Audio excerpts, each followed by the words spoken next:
Well, welcome. We landed this panel at just the right time, just as the self-driving Teslas make their way to the streets of Austin, Texas. And we're all absolutely astonished by the capacities of chatbots, which even those of us that have been following the trends of AI, I'll confess for myself for a number of years, didn't imagine how fabulous they would be at this moment. I'm Jay Richards, as mentioned. I'm at the Heritage Foundation and the Discovery Institute, basically a shameless generalist, but over the years I have written and opined on transhumanism and the trends in technology and artificial intelligence. And I'm going to chair our panel, and I hope I won't just completely bore you to tears with that. Let me introduce briefly our panel, and then we'll get to it. Christina DiGiacomo, got the last name. Yes, we've been practicing that for 5 minutes. Is the founder of Everyday Philosophy, a consulting firm dedicated to integrating practical philosophy into the workplace. She has over 20 years of corporate experience with organizations such as the New York Times. I don't know if that's a good calling card at this crowd, but you know, it was on your bio. Citigroup, also little rough note at FreedomFest, but just FYI. AMC Networks, I think that's okay, right? And RGA. Through her work, Christina introduces what she calls industrial philosophy, a unique approach that applies timeless philosophical principles to modern business challenges.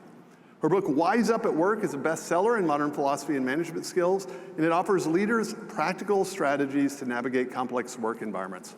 She's also the creator of the 10+1 Commandments of Human-AI Interaction and a certified generative AI expert, which we'll talk to her about in just a minute. Next is George Gilder, my friend and colleague. Sometimes we agree on things and sometimes we disagree, so we'll find out how this conversation goes. Actually, George won't remember this, but George, we met in the fall of 1998 when we were both much younger men. George, for those of you that don't know, he's a fixture here at FreedomFest, but he's for decades been deciphering the future before it happens, sometimes way before it happens. He has a legendary track record of predicting game-changing innovations from the rise of the microchip, which he tipped off to President Reagan, to the iPhone, Netflix, and the collapse of cable TV long before these things even existed. His foresights made him one of the most influential voices in technology and free markets. His seminal book, Wealth and Poverty, became an intellectual foundation for Reaganomics. He also played a pivotal role in shaping supply-side economics, working alongside A.B. Laffer, the Manhattan Institute, and the Wall Street Journal's editorial board, which again, that seems less exciting than it used to be, right? The Wall Street Journal, the way this has turned out. We'll probably talk more about George's much more recent book, Life After Google. Finally, Andrew Mayne, who's the founder of Interdimensional, which helps companies deploy AI solutions that shape the future. But before launching Interdimensional, he was OpenAI's first prompt engineer and played a key role in developing GPT-4, ChatGPT, GPT-3, and crafting many of the original prompts and examples still in use today. Beyond AI, Mayne is a best-selling thriller author, and his storytelling isn't just confined to the page. He was also featured in the Discovery Channel's Shark Week, featuring special Andrew Mayne, Ghost Diver. This is really kind of crazy stuff here, where he used AI and stealth technology to swim alongside great white sharks. Let's welcome our panel. Thanks. All right, so this is a topic about AI, and everyone has really strong opinions about AI, but almost never starts with definitions. So George, you define for us what you mean by AI. By the way, I asked Grok what it meant by AI, and so I'll be grading how close you are to Grok on this. So. I think AI is the next computer platform. It's a dramatic advance from the previous computer platforms. It's probably not as great as the move from mainframes to personal computers to supercomputers in our pockets, internet. You know, we've been through transformative technologies, and this is another one. And and the real danger comes from its advocates who imagine they've created a new God, a singularity in the sky, and we got to mobilize government to get it under control and make sure the incumbent big companies in the field don't get disrupted by illegal innovators on the side. So that's AI. So notice how George snuck a thesis and an argument into his definition, but it was absolutely spot on. Andrew, how would you define it? I mean, I look at it as, we've spent last 500-600 years with the printing press looking at ways to organize information, and we've done a very good job of that, and we've invented some forms of computation, and now we're at a point where that information can actually do things with itself. When you interact with ChatGPT, you take a lot of knowledge, some of it's things learned from people, some of the things it's self-taught, and it's now another way to use information and create new information.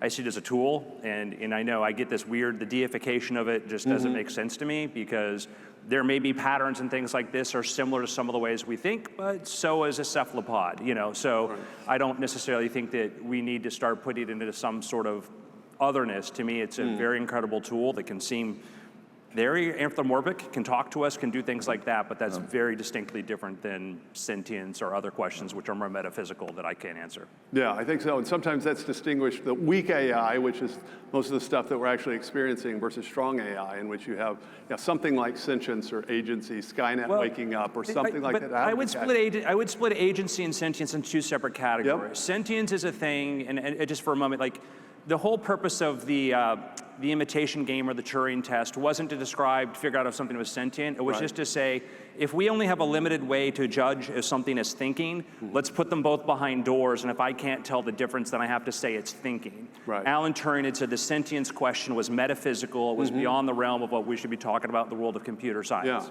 Yeah, and I mean, the reality I was thinking about, even a regular Google search of someone in the 50s would probably have passed the Turing test.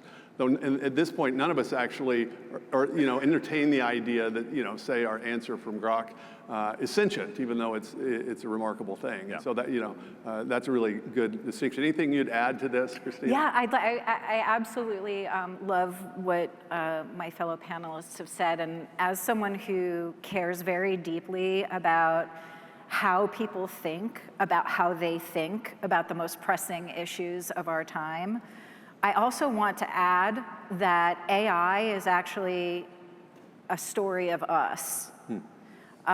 It learns from us. We model it after all of the knowledge that we've compiled ourselves. It mimics an extension of us. It mirrors us. And so I don't want to remove us from the equation or the narrative around AI, because I think we're also the most important part of this story in terms of this new technology that I absolutely agree is really up there with, in my opinion, fire, the wheel, the printing press, the automobile, and the telephone. And so all of those moments in our history also had a huge impact on us and part of our story as human beings. So so technology is a manifestation of our own work and creativity, but there's this feedback in which it also shapes us and our self-understanding and our culture. It's a great point. It sounds like George gave us, I thought, a slightly deflationary interpretation of AI as just one of several sort of tech innovations or breakthroughs, in the 20th century. You think it's more epical than that, I take it. So I look at it as, when I look at these epical moments, are these things something that move us forward collectively at an exponential, in an exponential way, that have a key part of either our physical evolution, intellectual evolution, cultural or societal evolution? Now, some would say, well, what about space exploration? And I think that's great, absolutely. So there's been so many innovations, but when it comes to something that is absolutely going to affect pretty much every single person in the world. That's what I mean by this really big shift. Okay. Andrew, what do you think in terms of significance historically? How would you grade AI? I mean, I'm an empiricist, so I think we have to figure out the metrics by which we measure it. And as the thing is, to George's point, if you go back and you look at what computation had, the impact is far bigger than we thought, from bomb sites to figuring out climate predictions, the fact that we got much better predicting weather, which had a very huge impact. And I think that the impact of AI is going to be huge, but I also think people don't appreciate how much computation brought us to this point we are right now. Okay. This is a great point. And so I know for a lot of people, probably at FreedomFest, I would say they're more enthusiasts and techno-optimists, or at least, not techno-utopians, but at least optimists. And my sense, though, is that in the culture and in the media, there's a kind of dystopian air sort of descending upon this discussion. And Christina, in some text interaction that we had, you talked about this. And you had a great question.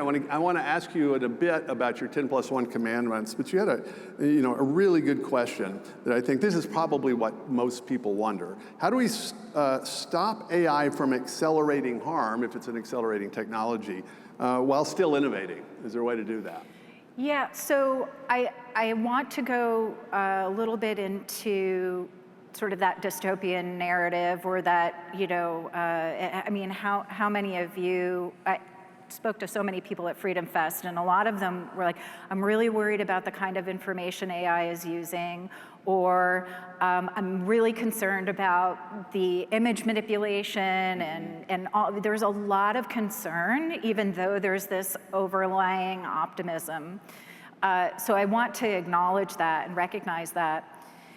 There's also this, so that's sort of the citizen narrative, but there's this other kind of professional engineering and kind of developer narrative, which is really around, we just want to innovate, and we don't want any rules or regulations, because it's, that's going to slow down innovation. And my perspective is, if we want AI to be sustainable, we have to put some thought into it. And it's actually— Put some what onto it? Thought. Thought. It's actually harder to be thoughtful and innovate with some level of long-term thinking, sustainable thinking. What is the overall impact? What are the consequences? I mean, I've deployed close to 200 interactive websites, 32 apps, several interactive digital installations, and and a virtual reality campaign with Google. And I can tell you, it's really easy to say, I'm going to create a feature and let's just roll it out. That's the easy thing to do. That's not innovative to me. What's really innovative to me is when you actually have to sit and think about, we've got a situation where we've got consequences at scale. How are we going to map this out? And that's where the real creativity comes in and the real innovation comes in. Yeah, I mean, it's a complicated question. I mean, I'm the creature in DC of the four up here. And so I'm constantly aware of the administrative state, the regulatory state. And in principle, I absolutely agree that there should be laws relevant to this, right? So this is not anarchy. On the other hand, my sense is that a lot of the people, including people in agencies, maybe even some people on Capitol Hill, worried about this stuff, but they don't actually get it. And almost any kind of regulatory solution they would come up with would either be obsolete or misguided. And so I'm just wondering if there's something, I guess this is my intuition, is that, let's say with the chatbots, that the best thing that can happen is that we have genuine competition among lots of people and lots of firms and organizations, and we're much more likely to disperse power in that way than if we create a stiff regulatory environment that's much more susceptible to regulatory capture, which I think that's the thing that's more likely to happen. I'm less worried about it, though, because things move so quickly that I think in some ways it's almost impossible for regulators to figure out what to do. Andrew, have you had any thoughts on that? We're very good at imagining short-term risks and disruptions. We're bad at imagining long-term benefits. If the candle makers had their way, we never would have had the incandescent light, and we'd be sitting here in complete darkness. Yep. And we've seen historically examples of, for instance, India post-partition, when they were afraid of mechanization. And they said, okay, let's protect the textile industry by not bringing in all this machinery. They had the license Raj to sort of restrict that. Well-intentioned. They had the lifestyle they wanted to protect. They're worried about the people at that time losing their jobs or livelihoods, whatever. And they succeeded in protecting those jobs for a period of time, but then several generations later, their children were doing those jobs, the price of textiles plummeted, and the cost, the standard of living was far below the rest of the world. I believe that we have a mechanism in markets to determine what consumers want. Right. I, as a creator, as a person who builds these tools, I have my own sort of a framework, so I try to be responsible about, but at the end of the day, I don't want to tell another person what they can or cannot use from it. I do think a lot about disruption. I spend part of my time talking about job creation, things like that. Yeah. But when we try to legislate that, when we say, no, we need a dial to control this, we always use it terribly, and we always prevent a lot of downstream benefits from these things. It's hard to predict the jobs of the future. If I showed the camera in 1837, nobody's going to think James Cameron. The phonograph, when Thomas Edison created the first mass-produced phonograph, the term recording artist didn't exist. Now we have influencer, YouTuber, all these kinds of things. So my fear is that we over-index on disruption, and I say if you look at Europe in the last 20 years with their tech policy, their growth rates have stagnated, while the US, even under our restrictive policies, have continued to accelerate. And I think the danger we have is that if we don't innovate, other people will, and we will be far behind. Yeah. It's not an excuse to do things that are stupid. It's not an excuse for us as consumers not to pay attention. Right. But I think a competitive market case with aware consumers is the best solution. George, and so Andrew sort of skipped to where I was going to go, but I'd like you to sort of. And that's how far ahead I am. No, you're just totally out ahead of us here. And so I want to go one step back to this general worry that lots of people, including lots of officially smart people at places like the Atlantic, worry about, which is that, okay, this technology is somehow different. Yes, previous technology, that was sort of labor-saving devices, but AI and robotics and these machines, they're going to replace us and create sort of permanent technological unemployment, and we need a universal basic income and the whole thing. What are your thoughts on that particular claim? Well, I think people don't get employed because they're unproductive, and AI makes people more productive and thus more employable, and enhances the productivity of the entire economy. So, and the abuses of it seems to me, are use it for fraud or to extract money from people. These are already illegal. Right. And you can't, and it doesn't require new laws to prevent people from stealing or plundering or whatever using AI devices rather than IBM mainframes or Samsung handphones. They all can be employed for fraud and for good or for ill by actual human beings, either way. So, but it does enhance people's productivity and thus can be very beneficial. Yeah. And any technology can have terrible downsides, and it depends on people innovating in a positive way, and that's what people ordinarily want to do. We haven't been dropping nuclear weapons on people not lately since the Manhattan Project, but a reasonable.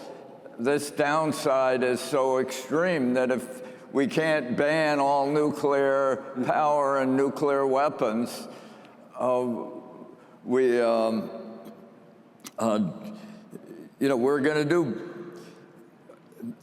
And nor should we ban AI or even restrict it, because bad people can do bad things with it. Yeah, I mean, so I think, and we won't spend a lot of time in this group because I know probably everyone in the room understands the fallacy, the lump of labor fallacy, this idea there's this fixed amount of labor, and if you introduce a machine that allows more people to do the same amount of work, somehow that leads to permanent unemployment. If that were true, all of human history would be this very depressing story of increasing, impoverishment and unemployment. But so let me try to steel man the argument. The best form of this argument, I'm going to put this to you, Christina, so I'm warning you. That I think this is the strongest form of the argument, is that, okay, of course, there are unanticipatable new jobs. There are things like prompt engineer. There are all sorts of things that we can't anticipate that will suddenly become available for a more productive group of people. But the sheer rapidity of change of technology means that things are much more disruptive, so that there are perhaps classes of people, let's say lower income, working class males with only high school diplomas, right, who are doing long haul trucking, like that whole kind of sector of people. And the worry is that, okay, technology, in the aggregate, we're all going to be better off, but this big chunk of people is going to be left with nothing to do. And it seems like that's a relevant point. You don't have to think that people are going to be replaced to say this technology is moving really fast and is going to be massively disruptive, and that has a cost. What do you think? So I find that rhetoric to be a really disempowering message to people. And that concerns me. If people are constantly hearing, you're going to be replaced, it's coming for your job, I have seen firsthand the feeling of just, and the expression of almost like, well, there's nothing I can do about it. And I don't believe that at all. And so what I'm trying to do with my work is to create a more empowering message to help people understand that, again, it's our responsibility. It's our personal responsibility, it's our collective responsibility to be able to adapt and change.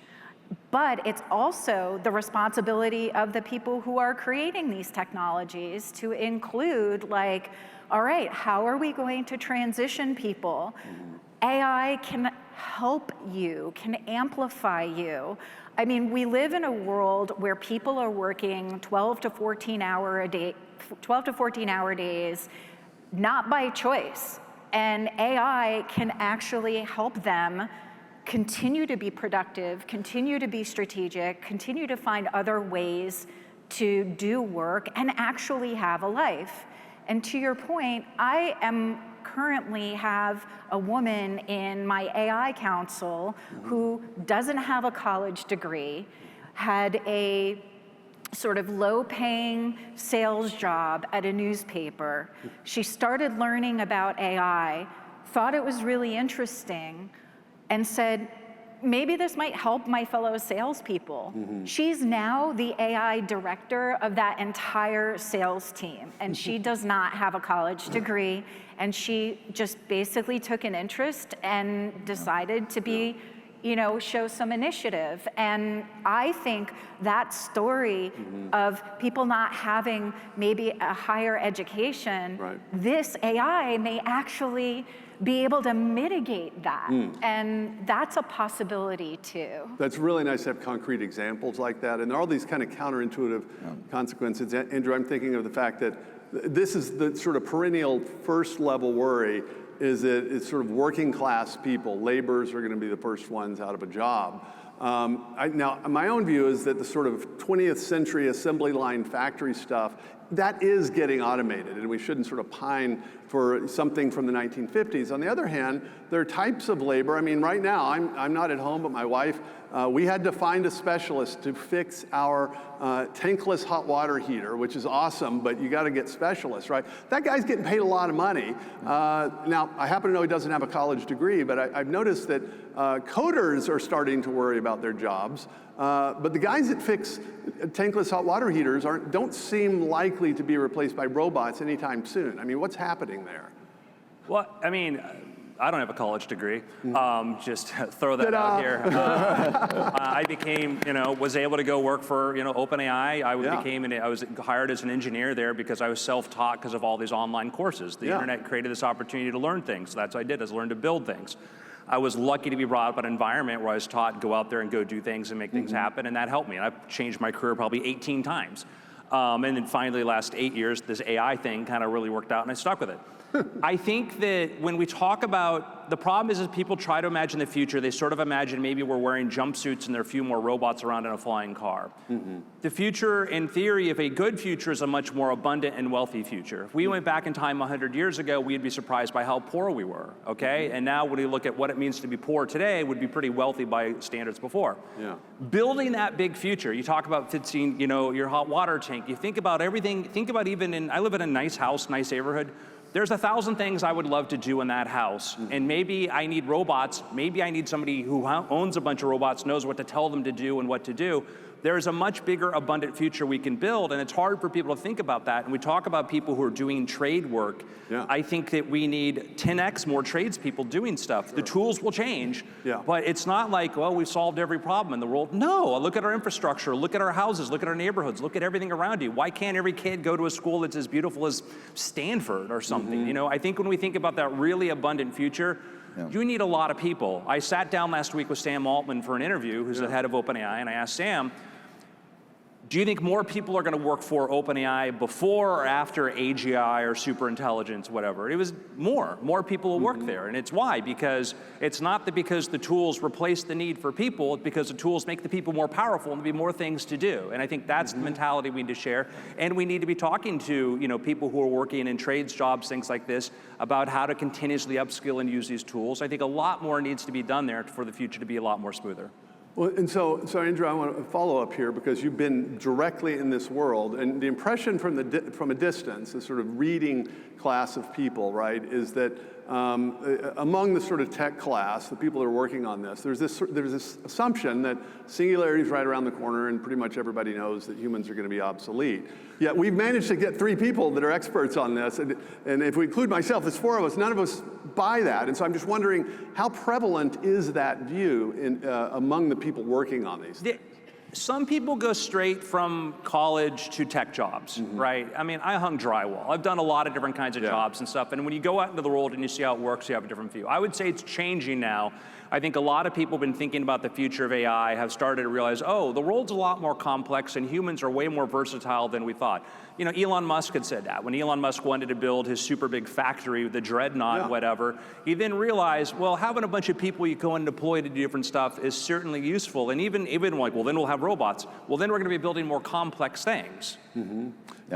Well, I think the whole AI, the current, what we call AI, is this big monolithic system conducted in giant data centers, juxtaposed with glaciers to dispel heat. And I think this whole AI establishment, which is with the MAGA 7 at the top, or it's not MAGA 7, it's with Google, Meta, all the NVIDIA, all these giant established companies are all in jeopardy of revolutionary new technologies emerging on the hardware level. They all take this for granted. They think they created AI. The chip industry created AI, and the chip industry is about to come to an end. We aren't going to make chips anymore. We're going to make wafer-scale computers, which one wafer-scale system is comparable to a whole data center. And we're essentially going to have data centers on wafers, and they're going to distribute this capability all over the place. And it's going to mean that there are going to be infinite numbers of different AIs that will compete in performing services for the human beings that that managed to have their own hyperscale computers on 14 to 20 watts of electricity as opposed to gigawatts of electricity that the AI centers entail. So I think that there's this stupid sort of socialist vision that's out there where everybody's worried about somebody losing a job as if no one's lost a job before, and that somehow we're in a crisis of capitalism or something. And in fact, we have this emergency socialist regime out there that can contemplate spending $6 trillion on windmills. And what century is this? We've got some, actually, a few miles away. Yeah, see what that looks like. And solar panels are just about as bad. They don't produce any power. They generate energy, and then you have to invert it and process it and store it in a battery. I mean, we're doing all kinds of stupid government operations, and AI, distributed and revolutionary, can really produce a new golden age for enterprise. So Christina, so George gave both what he thinks the problem is, but also this kind of hopeful thought. But I want to talk a little bit about your 10+1 commandments for human-AI interaction. What is What's that 10? It's the 10+1 commandment. So she added one. Oh, she got commandments. Yes. Okay. Yeah. Are you ready? I'm ready. Okay, all right. So we've talked a little bit about a lot of these different narratives and messages that people are getting about AI, and I was just overwhelmed by all of the noise, and I felt like there wasn't really a cohesive or certain framework to think about it. And so I started to think about like 2,500 years ago, we had all kinds of principles. It doesn't matter the tradition. We had Aristotle's virtues, we had the Dharma, we had the Eightfold Path, we had the original 10 Commandments, and Still pretty useful. Still, exactly. Yeah. Exactly. Yeah. Thank you, Jay. Exactly. And so I thought, well, we're now in this machine age. Perhaps we need a refresher. And not only that, perhaps we need a moral code for this machine age. And so I came up with this framework, which is a set of principles that I created. And if I could tell you a little bit about how they were created, because there's actually a process with this. So I wrote what I thought these principles should be from a philosophical perspective. And then I realized, well, I should probably include the thing that I'm actually trying to put principles on. So I engaged AI, and I actually asked AI to break the logic of every single one of these principles, because I wanted them to do what to the logic? To break the logic. So did you run this through different chatbots? Yes. What did you do? Okay. Yes, I ran it through. So which one was the smartest? You know what's interesting? It was more of like the different kinds of responses. Right. Like Grok gave a very different response from Claude to ChatGPT. Yeah. So refined it that way, and then I created counter arguments and rebuttals to those counter arguments for every single one of those principles. So I wanted to get as close to a universal principle as possible. So should I tell them what the 11 are? Well, give us a summary, because I'm going to interview you later for a completely different thing, and we're going to go through the whole thing. But give a kind of summary so that people can find them online. So I'll give you guys like the first 5. Okay, so number 1 is own AI's outcomes. Number 2 is do not destroy to advance. Number 3. Can you unpack that though? What do you mean by that?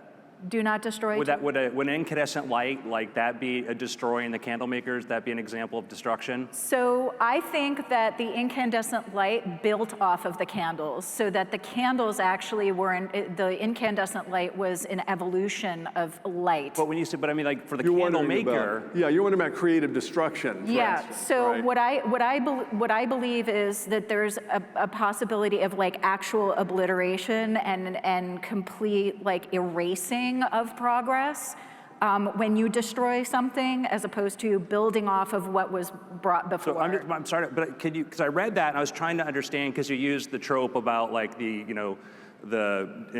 disruptive innovation. I was trying to understand like what would be a specific example of innovation you would not want to have happened because you thought it was too destructive? Well, I can't answer that right now. Or So it's you not a historical, okay, that was She's my got issue. I was 9 trying to- more commandments for you. Actually, no, this is a perfect No, point. this is the perfect this is a point, great though. point. We're now- My thought about, or my intention behind Do Not Destroy to Advance was really about not destroying ourselves in the process of this creation and creating And this. I see that specificity is crucial. So don't kill people, right? Don't destroy civilization. That's very specific, as opposed to don't destroy, because of course the creative destruction can be, the buggy whip maker, for instance. So number 2, possibly. don't end in civilization. Yeah, don't kill people All right, to that's a develop law. your. Yeah, I We're think good that with could that. be. George and I are okay with this. Yeah. We're- Okay. I'm Yeah, glad, keep going. you guys Keep are. it I'm up. glad you guys are All okay Consensus, with it. a little. That was more to my thing, go. because it was when Yeah. I read that, I was trying to understand the difference between something disrupts Yeah. and something. So to me, disruption, again, is an evolution. It contains the thing that came before. That disruption would not exist if the thing that came before didn't exist.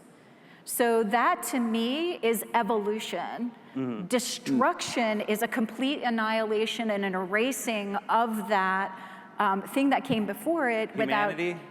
Humanity as well. Okay. And I also believe that we shouldn't lose our humanity as we are creating, Complete Yeah. agree, complete. And the other thing too that I want to make sure is these commandments have a dual nature. One, they're meant to be how we treat AI and also what we do with it. So number 3, do not manipulate AI.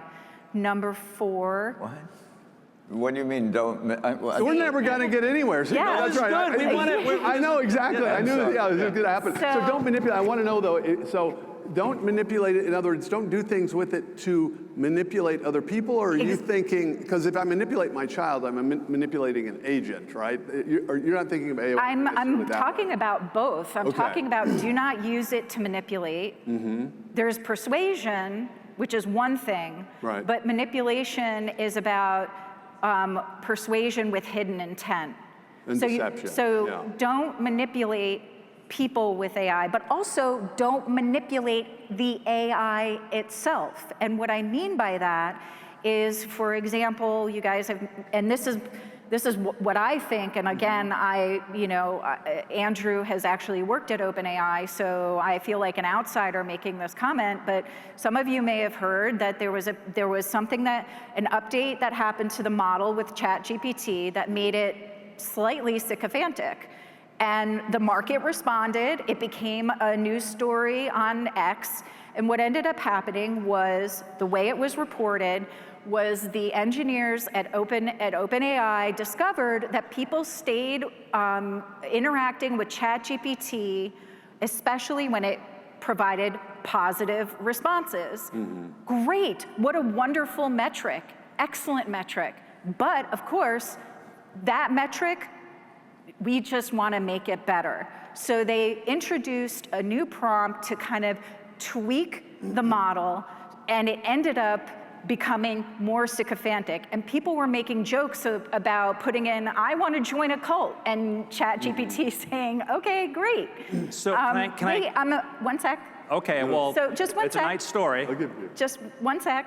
But this is what people are hearing about. I And can tell you the names of the people involved. Right, but what I'm saying is the market responded, and my feeling is for one of the commandments is to allow AI to improve.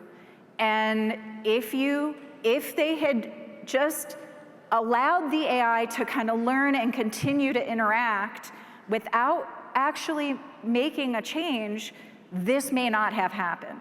So I can keep going, but Well, can I tell you what actually happened? Andrew, go ahead, absolutely. yeah, I would love to hear it. I would love to hear it. So the head of model behaviors, Joanne Jing, she's a friend of mine. You'd really like her. She's very interested in as OpenAI. They want these things to not try to indoctrinate you or push you into anything else, because you're right. Once that happens, you're aware of it, you will go use something else. And things that are sycophantic can appeal to you to a point there's a problem.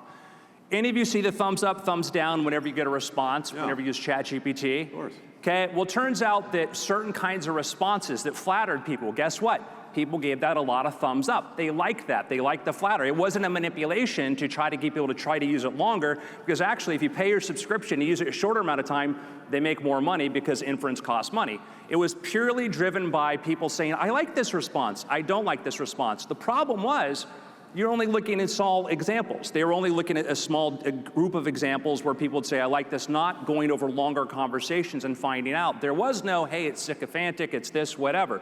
They pushed out the model release.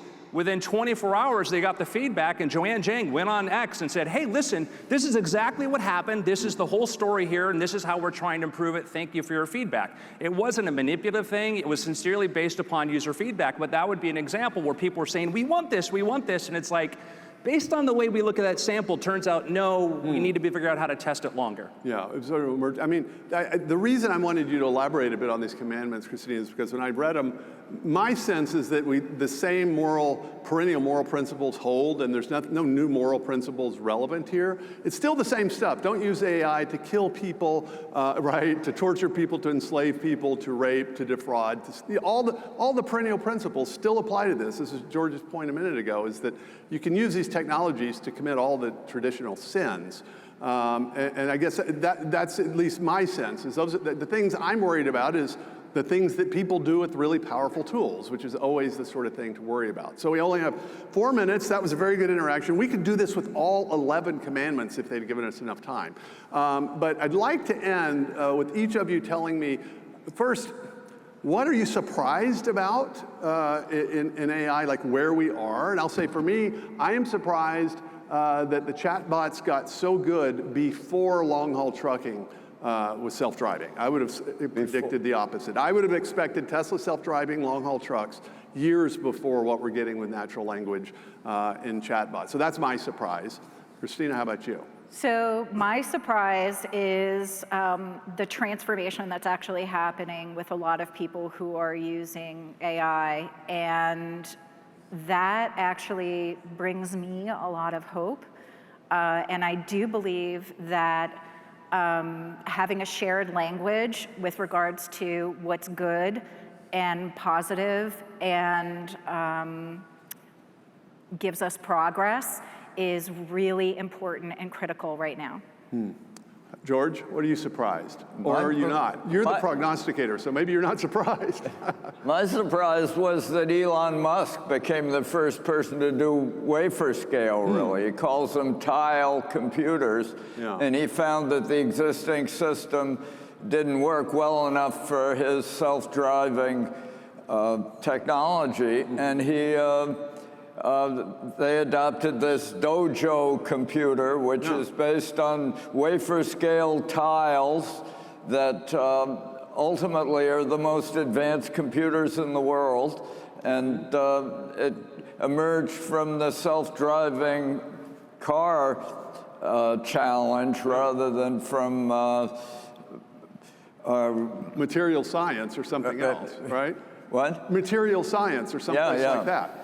I mean, the fact that Musk is possible, to me, is the best sign that we still have at least partially functioning economy, right? That he's been able to do what he's been able to do. So Andrew, end us off here. I think just seeing the rate of adoption, that's a thing that always surprises me. I remember sitting in a meeting and we talked about a low-key research preview, which was just an updated version of GPT 3.5. And that was in November of 3 years ago, and then ChatGPT, that's what it was. And then seeing how quickly people made use of this tool once it was in a format they could understand and once they could figure out how they wanted to utilize it. And that's been heartening. I talk to students who use it to learn to help them augment their learning from real human teachers. I listen to people who talk to it so they can figure out what questions to ask their doctors. To think we'd be here this quickly was sort of surprising to me, the wide-scale adoption. Yeah. Yeah, that it's just integrated almost immediately. You gave us 54 seconds, so I'm going to do a follow-up. What do you expect to happen with the chatbots? Where would you expect us to be 5 years from now? We're at the point now where I know researchers are using it to ask really good questions, and deep research, if you haven't tried that, it basically lets the AI go through and ask a question and follow-up questions to go through there. I think in the next 5 years, we're going to start hearing about medical cures, new technologies. I work with companies who are trying to develop new forms of photovoltaics, et cetera. I think we're going to start seeing a real positive impact when it comes to health outcomes and a lot of other things there. I think we're going to see stupid stuff too. And to your point about manipulation, influence, and things like this, there's an opportunity for misuse with AI for that, and we have to be vigilant about that. And I think I agree largely about everything you've said about that. So I think there's going to be a great capacity for the capabilities are going to be in scientific research. It's the opposite of AGI. It's specialized technologies developed from. As long as it gets us the things we want. Yeah, these medical things aren't general AI, they are specialized AI. That's a good point. And I predict that the greatest impact will come from The specialized applications rather than this AGI delusion. Yeah, omniscient machine. All right, we're out of time. Christina, George, Andrew, thank you so much. Please join me in thanking our panelists.